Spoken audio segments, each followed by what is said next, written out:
Roberto Sánchez, conocido en todos los rincones como el enigmático Sandro, fue un hombre que intentó esconder su vida privada detrás de un velo de misterio. Pero los rumores, los escándalos y los amores prohibidos siempre encontraron la manera de colarse en las portadas de las revistas más vendidas de la época. Su exitosa carrera no lo salvó de un destino sombrío.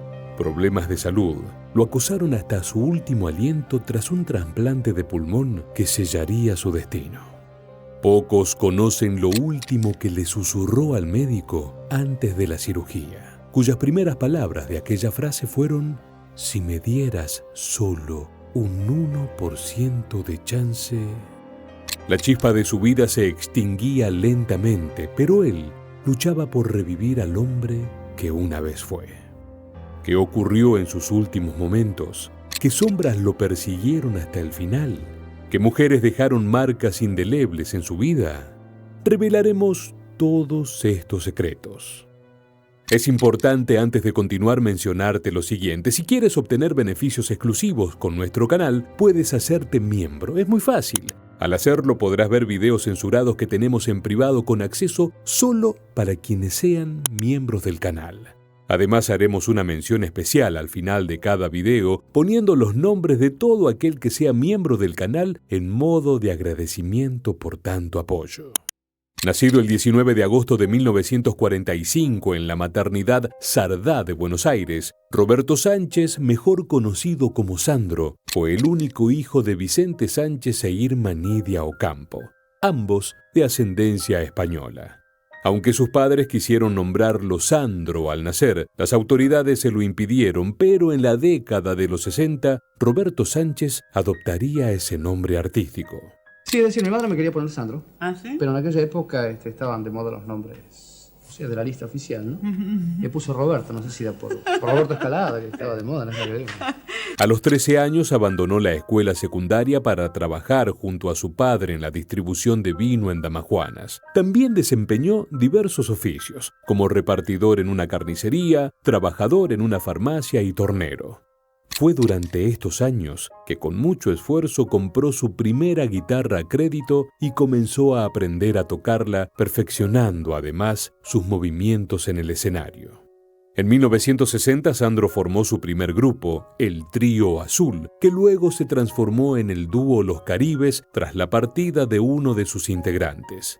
Finalmente, el dúo se disolvió y Sandro emprendió su carrera como solista.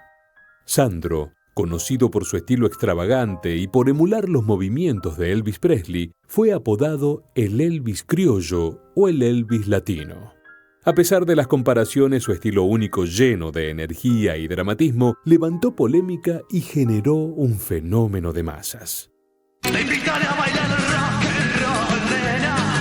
Bailaremos como gustes. A finales de la década de 1960, Sandro dejó el rock and roll clásico en español para adoptar un estilo más popular, convirtiéndose en uno de los pioneros de la balada romántica en América Latina.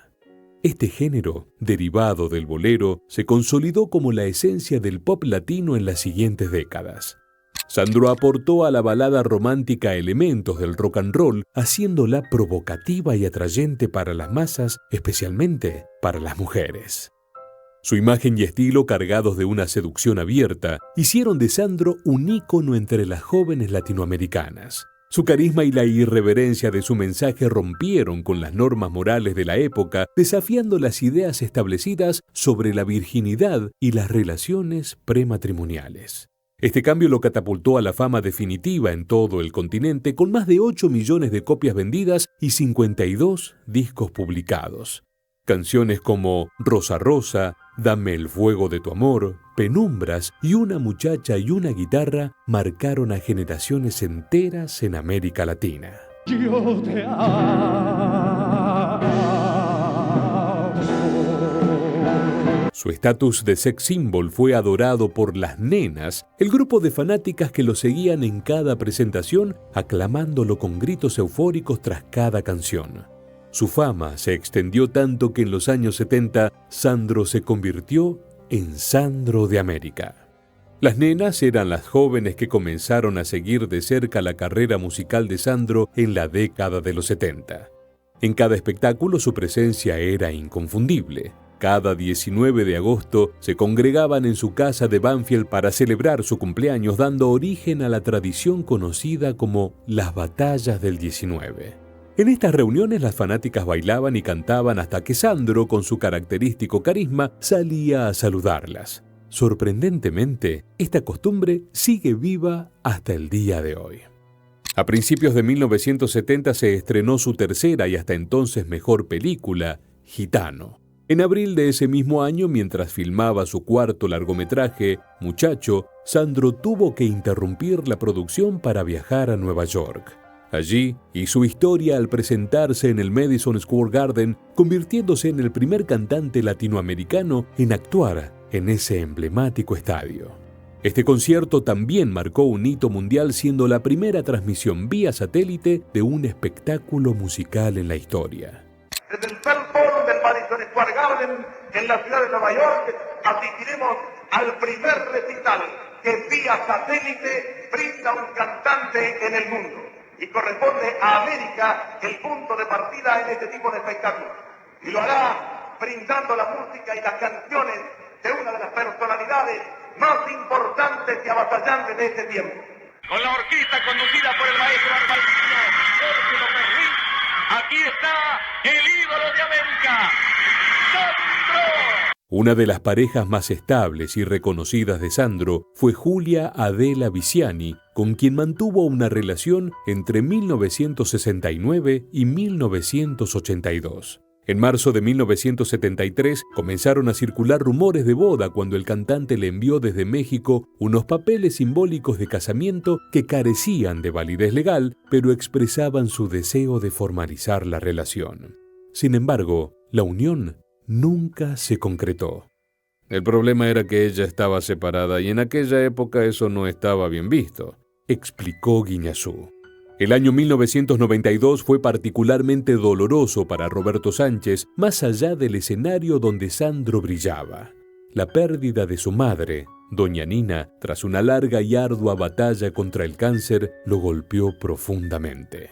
El dolor de esa pérdida no solo afectó su espíritu, sino también su salud, llevándolo a una hospitalización por un preinfarto en los primeros meses de 1993.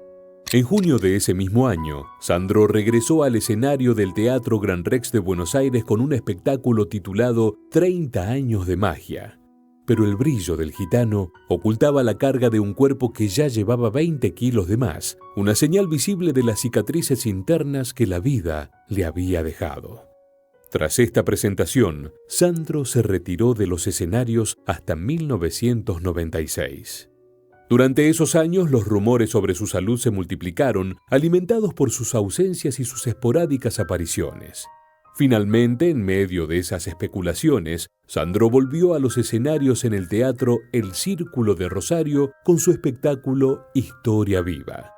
Pero fue el 18 de septiembre de 1998 cuando, en un acto de dolorosa honestidad, admitió públicamente la consecuencia de su vieja adicción.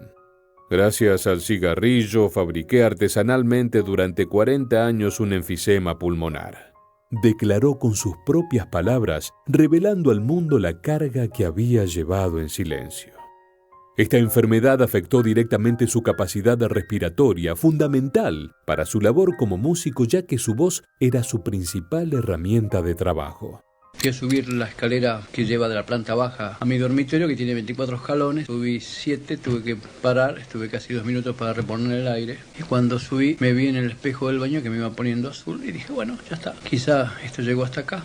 Aunque se vio obligado a suspender algunas funciones y fue hospitalizado brevemente, logró recuperarse y regresar a los escenarios. Entre 2003 y 2007, Sandro continuó creando material que permitió a sus fieles nenas seguir disfrutando de la voz de su amado gitano. A pesar de su debilitada salud, Sandro llegó a realizar espectáculos asistido por oxígeno que le permitía sobrellevar las actuaciones. Incluso en su gira de 2004 con La Profecía, continuó enfrentando la progresiva pérdida de función pulmonar. Gracias a Dios y al Señor que me da la posibilidad de seguir vivo, aunque no estoy en muy buenas condiciones. Quiero agradecer muy profundamente la presencia de ustedes. Ante el avance de la enfermedad, los médicos determinaron que la única opción viable era un trasplante, por lo que fue incluido en la lista de espera.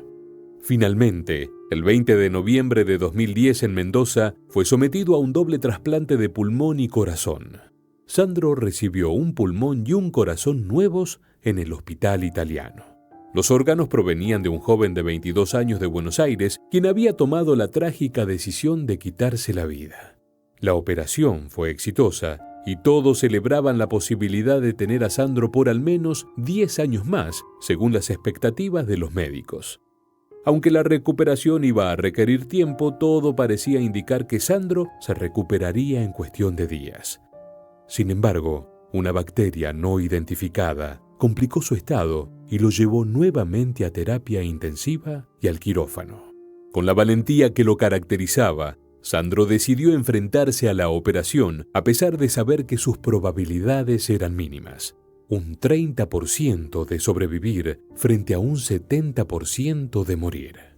Sin embargo, no dudó ni un instante, declarando con firmeza que incluso si tuviera solo un 1% de posibilidad, seguiría adelante. Al principio la esperanza parecía estar de su lado, pero la sombra de la enfermedad avanzó cuando los inmunosupresores que debía tomar permitieron que una bacteria se apoderara de su debilitado cuerpo. Roberto Sánchez, conocido en cada rincón como Sandro, libró su última y más feroz batalla tras el complicado trasplante cardiopulmonar en el Hospital Italiano de Guaymallén, Mendoza. Pocos conocen las últimas palabras que le susurró al médico antes de la cirugía. Si me diera solo un 1% de chance. Hay muerte tan rigurosa, déjame vivir un día no puede ser, una hora tienes de vida. A pesar de la dedicación del equipo médico encabezado por Claudio Burgos, el 4 de enero de 2010, tras 44 días de lucha incesante, su cuerpo cedió ante un shock séptico provocado por una letal colonia de gérmenes que había invadido su ser. La noticia de su muerte, anunciada la noche del 4 de enero, desgarró los corazones de sus seguidores. Cientos de fanáticos, principalmente mujeres, se reunieron frente al hospital en Mendoza, llorando, cantando y bailando en un último tributo al hombre que había llenado sus vidas de música y pasión. Su partida cerró un capítulo irrepetible, pero el espíritu de Sandro, ese gitano indomable, sigue vivo en el corazón de quienes se niegan a dejarlo ir. Sandro sobrevivió 45 días después del trasplante y esos días fueron un torbellino de emociones y movimientos en el hospital y sus alrededores, recordó Claudio Burgos, director de cirugía cardiovascular del hospital. Todos los días había 14 o 15 vehículos con antenas de televisión estacionados afuera, transmitiendo sin descanso. Los medios no se ausentaban ni un solo momento y junto a ellos sus incondicionales fanáticas y fanáticos hacían vigilia constante a las puertas del hospital. Nos encontrábamos en una encrucijada, ya que la familia de Sandro siempre quiso mantener en privado su enfermedad. Tuvimos que tomar todas las precauciones para preservar esa privacidad. Al mirar hacia atrás, Burgos no se reprocha nada de lo que se hizo durante esos intensos días. No hubo una sola alternativa que dejáramos de considerar. Trabajamos con todas las posibilidades médicas a nuestro alcance. Uno hace lo que puede, pero al final es Dios quien decide. Resumió consciente desde el principio de los riesgos inherentes a un trasplante cardiopulmonar. Durante ese mes y medio, no solo los medios de todo el país y algunos internacionales, como los de Chile, se establecieron en las inmediaciones del hospital. También lo hicieron los fanáticos, desde los más devotos hasta aquellos que querían estar presentes en el momento que ya sabían histórico. Fue una verdadera locura, relató Javier Enrique Mercado, quien llevaba años cuidando autos frente al hospital. Llegaba gente de todas partes a cualquier hora, los camiones de prensa, pero también personas que se detenían solo para tomar una foto frente al hospital y luego seguían su camino. Se levantó un pequeño altar con fotos, velas y estampitas en honor a Sandro. Durante esos días, el trabajo y el movimiento no cesaron. Los últimos días de Sandro fueron una lucha constante entre la vida y la muerte. Una batalla que él, con su espíritu indomable, se negó a perder. A pesar del dolor y la fragilidad de su cuerpo, su mirada mantenía esa chispa de rebelde que había conquistado millones de corazones. Hay un señor que se llama Roberto Sánchez. Una luz de almacén, ¿eh? Claro, que tiene un gran respeto por los seres humanos que lo rodean. Es decir, nunca me gustó que cualquier persona que esté a mi lado sea el amigo de, la novia de, la amante de, llamémosle como quieras, a una persona que es individual, ente universal, condensadora de un montón de cosas muy personales y que por esa razón el hecho de estar al lado de una figura pública se ve conflictuada en la cosa. Por eso respeto mucho a mi gente, por eso mi vida es tan privada. Pero en su interior, el gitano sabía que el final estaba cerca. Y así, en un suspiro que se llevó el viento, el hombre se despidió. Pero la leyenda, esa chispa inextinguible, seguía brillando en el escenario de la memoria. Porque Sandro, como las estrellas, solo se desvanece para brillar más intensamente en la oscuridad. Roberto Sánchez falleció el 4 de enero de 2010, pero Sandro, el gitano inmortal, nunca morirá en la memoria de quienes lo amaron, al igual que tantos otros artistas de quienes también hemos realizado videos documentales, como es el caso de Camilo Sesto, una superestrella española que vendió más de 175 millones de álbumes y murió repentinamente hace pocos años. No te pierdas este espectacular caso haciendo clic aquí.